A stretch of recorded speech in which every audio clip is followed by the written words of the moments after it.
In Dealing with Debt, tips on how to avoid going deeper into debt during the coronavirus outbreak. Let's bring in Matt Schulz, Chief Credit Analyst at LendingTree. Great to see you, Matt. Hi, Angie. Always good to talk with you. This is a precarious time, Matt. Suddenly, Americans are losing jobs and having to stock up on necessary supplies. What can you tell us? Long before the coronavirus hit, most people's financial margin for error was already pretty tiny. Matt, you took a survey of Americans, and what did you find?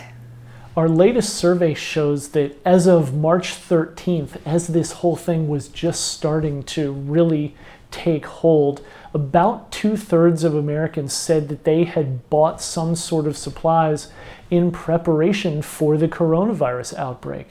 That's a huge number, and there's no question that in the time that has passed since, that number has probably gone upwards in the 90%, maybe even 100%. Probably be pretty hard to find somebody who hasn't done something in preparation for this pandemic. And when you factor in the fact that for a lot of people, an emergency expense of $400 or $500 could really wreak some serious financial havoc on their budget, it becomes a really big issue. Then when you factor in lost income, lost jobs, lost clients, it becomes a really tough situation. How much are Americans spending? The average consumer has spent a little bit less than $200 in preparing for this pandemic. And that may not seem like an earth-shattering amount, but when you're living paycheck to paycheck, an extra $200 of expenditure is a serious deal. Then, if you consider that a lot of people have been furloughed or lost their jobs, at least on a temporary basis, have lost a lot of income, have lost a lot of clients, have lost a lot of potential financial opportunities, and that $200 of expense gets real serious real fast. But the good news is that there are financial steps that you can take to make things a little easier, and the first thing that you should do is call your lenders, mortgage lender, auto lender, credit card lender, to talk to them about what they can do to help. How good are these bank breaks? A lot of these banks are offering really serious breaks with these hardship programs, things that can really move the needle in the short term for folks.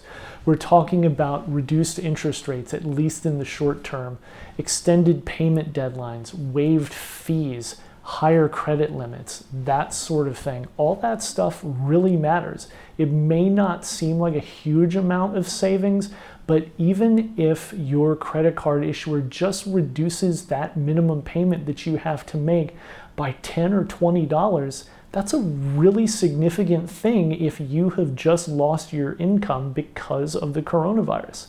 This stuff matters. You really need to take advantage of it if you are somebody who's struggling because of this virus.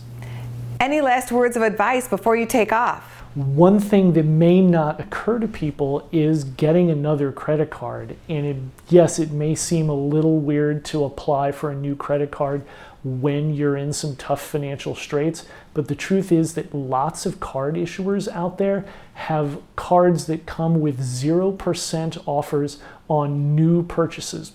We tend to think of 0% offers as being with balance transfer cards, but the truth is that a lot of those same cards offer 0% purchases, a 0% APR on purchases that people make too.